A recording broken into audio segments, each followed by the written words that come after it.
آپ کا بہت شکریہ، آپ نے ہمیں وقت دیا۔ یہ موضوع بہت ہی اہم ہے اور میں بہت اختصار کے ساتھ بات کروں گا کہ 300 تعداد میں موجود ان جزیروں پر وہاں کے عوام کا حق ہے، اور حکومت کا یہ بیانیہ، وفاقی حکومت کا، کہ ہم اس کو ڈیولپ کر رہے ہیں، ہم وہاں لوگوں کو روزگار دے رہے ہیں، یہ پرانے بادشاہوں کا نظریہ ہے۔ بہت سارے ایسے بادشاہ گزرے ہیں جو کسی راستے پر گزرتے ہوئے کسی گھر یا کسی گلی یا کسی کوچے میں کوئی خوبصورت انسان کو دیکھتے تو اس کو اٹھا کر اپنے گھر لاتے تھے اور اپنے حرم کا حصہ بناتے تھے، اور ان کا بیانیہ یہی ہوتا تھا کہ یہ تو بہت خوبصورت انسان ہے، ان کو میں نے کپڑے پہنانا ہے، اچھا خوراک دینا ہے۔ آج وہی بیانیہ ہمارے وفاقی حکومت کا ہے کہ ہم نے ان جزیروں کو ڈیولپ کرنا ہے۔ اس لیے ہونا یہ چاہیے تھا کہ یہ سٹیک ہولڈر کے ساتھ مشاورت کرتے۔ ہم سب پاکستان کی ترقی چاہتے ہیں، لیکن جناب چیئرمین یہ بہت خطرناک چیز ہے، اور ہم نہیں چاہتے ہیں کہ بنگلہ دیش کی طرح ایک بار پھر صوبہ سندھ میں یا بلوچستان میں احساس محرومی کی بنیاد پر اور اس طرح ظلم اور جبر کے فیصلوں کی بنیاد پر کچھ اور تحریکیں اٹھیں۔ ہمیں سکون کی ضرورت ہے، ہمیں امن کی ضرورت ہے، ہمیں یکجہتی کی ضرورت ہے۔ اس لیے وفاق نے جو آرڈیننس جاری کیا ہے، اور آرڈیننس کے نتیجے میں قوم کے اندر یکجہتی نہیں ہے، صوبوں میں اس پر یکسوئی نہیں ہے، اور اگر صوبہ سندھ کی اسمبلی نے اور صوبہ بلوچستان کی اسمبلی نے اور وہاں کے منتخب لوگوں نے اس کو مسترد کیا ہے، تو ہم باقی پاکستان کے 22 کروڑ عوام بھی صوبہ سندھ کے لوگوں کے ساتھ ہے، بلوچستان کے لوگوں کے ساتھ ہے۔ میں حکومت کو مشورہ دینا چاہوں گا کہ آپ لوگ اپنی ترجیحات کا تعین کر لیں، اور آپ جو کہتے ہیں کہ اپوزیشن ہم پر تنقید کر رہی ہے، تو کیا آپ یہ چاہتے ہیں کہ کوئی کام کیے بغیر آپ کی تعریف ہو جائے؟ آپ کوئی اچھا کام کرے تاکہ ہم سب مل کر تعریف میں بہت سے کام نہیں لیں گے، لیکن آپ کو میں مشورہ دینا چاہتا ہوں کہ آپ اپنے ترجیحات قوم کے سامنے رکھیں، اور سب سے پہلی ترجیح یہ رکھے کہ آپ ملک کے اقتصادیات کو بہتر بنائیں گے۔ گزشتہ 950 دنوں میں آپ کی وجہ سے، آپ کی پالیسیوں کی وجہ سے اقتصادی حالات خراب ہو گئے ہیں، ہماری کرنسی کی قیمت گر گئی ہے، ہماری اوپر قرضوں میں اضافہ ہوا ہے۔ ماضی میں جس طرح ہماری یہ خطے کے لوگ ایسٹ انڈیا کمپنی کے غلام بنے تھے، اسی طرح آپ لوگوں کے پالیسیوں کی وجہ سے ایک بار پھر ہمارا ملک IMF اور ورلڈ بینک کا غلام بن گیا۔ ہمارے اس ملک کا المیہ یہی ہے کہ اس حکومت نے پرانی حکومتوں کی ان پالیسیوں کو دوام دیا ہے۔ پہلے بھی IMF اور ورلڈ بینک کے قرضوں پر ملک چلاتے رہے، اور یہ حکومت بھی وہی کچھ کر رہی ہے۔ حال یہ ہے کہ جناب وزیر اعظم نے بارہا فرمایا تھا کہ قرضہ لینے سے بہتر ہے کہ میں خودکشی کروں، لیکن آج اس حکومت نے قرضہ لینے کا عالمی ریکارڈ قائم کیا۔ میں اس لیے آپ سے عرض کرنا چاہتا ہوں کہ آپ لوگ اپنی ترجیحات کا تعین کریں، اور مجھے یاد ہے اس سینٹ میں ہمارے اپوزیشن کے بینچز سے آپ لوگوں کو یہ مشورہ دیا گیا تھا کہ اختلافات اپنی جگہ پر، لیکن اقتصادی حالت کو بہتر بنانے کے لیے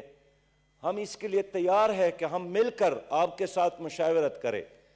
تاکہ خراب اقتصادی پالیسیوں کی وجہ سے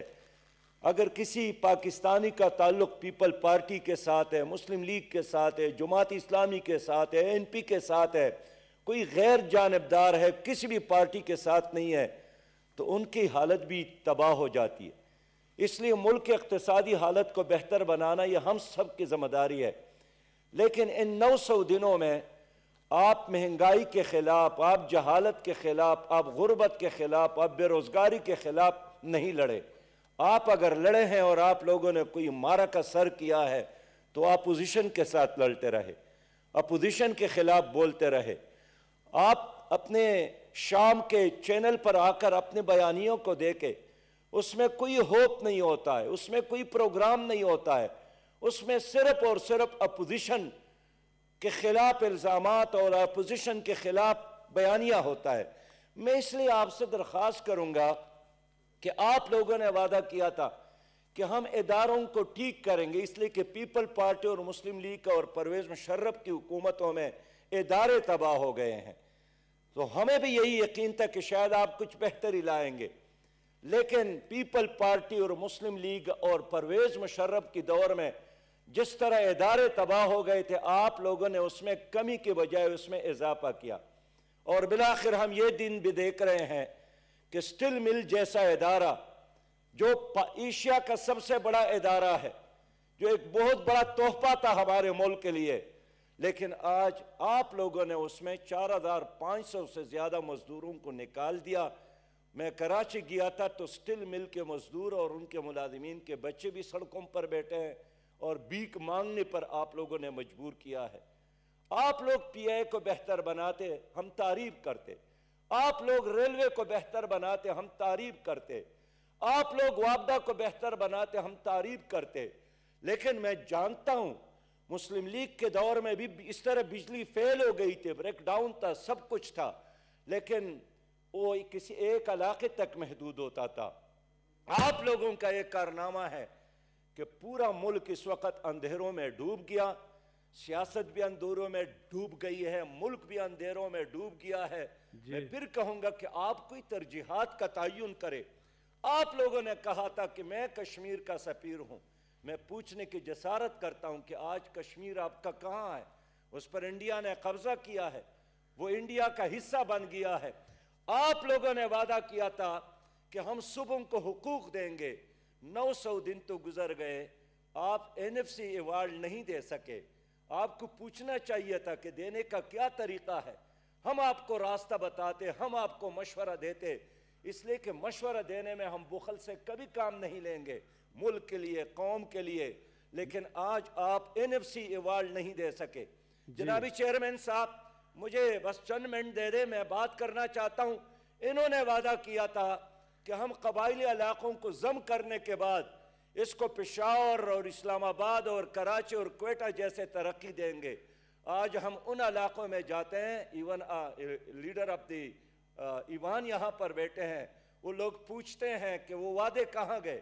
وہ تو پانی پر لکیر ثابت ہو گئے۔ 1000 ارب روپے کا وعدہ کیا گیا تھا کہ 1000 ارب ہم آپ کو دیں گے۔ ہونا چاہیے تھا کہ ان 900 دنوں میں آپ کم از کم اس کا پہلا قسط ان کو دیتے۔ وہاں غربت اور مہنگائی اور بے روزگاری اور بے یقینی میں مزید اضافہ ہوا ہے۔ جناب چیئرمین، آخری بات کروں کہ انہوں نے ہمارے ساتھ یہ وعدہ کیا تھا، ملک کے ساتھ وعدہ کیا تھا، اللہ اور رسول کے ساتھ وعدہ کیا تھا کہ ہم پاکستان کو مدینہ کی اسلامی ریاست کی طرح چلائیں گے، اور ہمیں بڑی خوشی ہوئی۔ ہم نے 100 دن انتظار کیا، اس لیے کہ جناب عمران خان نے فرمایا تھا کہ آپ مجھے 100 دن دیں گے، دے دے، اس کے بعد آپ چاہے تو اعتراض کرے۔ 100 دن گزر گئے، پھر ان کے جو باس ہے، ان کے جو ادارے ہیں، انہوں نے یہی کہا کہ آپ 6 مہینے مزید دے دے۔ 6 مہینے بھی گزر گئے، مدینہ کی اسلامی ریاست کی طرف ایک قدم بھی نہیں لے سکے۔ کاش آپ سودی نظام کا خاتمہ کرتے، ہم آپ کی تعریف کرتے۔ کاش آپ اردو زبان کو سرکاری زبان بناتے اور سی ایس ایس کے ایگزام کو آپ اردو میں لینا، انگریزی کے ساتھ ساتھ اردو میں لینا شروع کر لیتے۔ جو اس ایوان کا قرارداد ہے، ہم آپ کی تعریف کرتے۔ میرے محترم جنابی چیئرمین صاحب، مجھے افسوس ہے، میں آخری بات کر کے اجازت چاہوں گا۔ میں 2 دن پہلے کوئٹہ گیا، اور کوئٹہ میں نے -8 درجہ حرارت میں ان لوگوں کو دیکھا جو ہزارہ برادری سے تعلق رکھتے تھے، چوک پر بیٹھے تھے، اور صرف نوجوان نہیں تھی۔ جناب چیئرمین صاحب، میں فجر کے وقت وہاں پہنچا، مجھے رونا آیا، مجھے افسوس ہوا۔ مائیں، بہنیں اور بیٹیاں بھی ادھر موجود تھی۔ ان کا مطالبہ یہی تھا کہ وزیر اعظم تشریف لائیں۔ وزیر اعظم ضرور وہاں تشریف لے گئے، لیکن 7 دن گزرنے کے بعد جب پوری دنیا میں لوگوں نے ہمارا مذاق اڑایا، امریکہ میں، افریقہ میں، کینیڈا میں، فرانس میں، جرمنی میں، ہر جگہ مدینہ کی اسلامی ریاست میں تو یہ حکمران کہتے تھے کہ اگر کوئی کتا بھی فرات کے کنارے بھوک سے مرتا ہے اس کے بارے میں مجھ سے پوچھا جائے گا۔ جناب چیئرمین صاحب، میں اس پر اکتفا کرنا چاہتا ہوں، اداروں کو بہتر بنائے، قانون کی حکمرانی قائم کر لے تاکہ قوم آپ کی تعریف کر لے۔ تو میرا بھائی رو رہا ہے کہ اپوزیشن اعتراض کر رہا ہے، آپ کوئی چیز ہمیں دکھائیں دیوار پر کہ یار 900 دنوں میں ہم یہ کر کے دکھایا، لیکن آپ بخل سے کام لے رہے ہیں۔ ہم آپ کا احترام کرتے ہیں، لیڈر آف دی ایوان یہاں پر موجود ہے، وہ بڑے غیر جذباتی انداز میں بات کرتے ہیں، میں اس کو اپریشیٹ کرتا ہوں، لیکن کاش بتانے کے لیے ان کے ساتھ کچھ ہوتا، وہ ضرور اس سے اپنے تقریر کو بہتر بناتے۔ لہذا میری آواز بھی سندھ کے عوام کے ساتھ ہے، بلوچستان کے عوام کے ساتھ ہے، جزیروں پر ان کا حق ہے، ان کے جزیرے ان کے حوالے کیا جائے، وہ صلاحیت رکھتے ہیں ان کو ڈیولپ کرنے کا، ان کو ترقی دینے کا، وہاں بھی دماغ موجود ہے، وہاں بھی صلاحیت موجود ہے، وہاں بھی منتخب حکومت اور منتخب لوگ موجود ہے، وہ جانے اور ان کا کام جانے، لیکن نئے نئے ایشوز کو کڑا کر کے ملک کو تقسیم کرنے کی کوشش اور سازش اور منصوبہ ناکام بنانے کی ضرورت ہے۔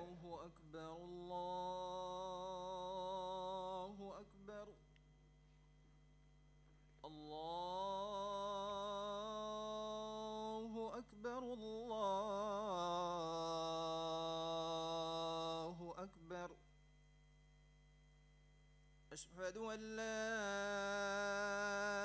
إله إلا الله أشهد أن لا إله إلا الله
یہاں ایوان میں ہونے والی تقریریں جب سن رہا تھا تو مجھے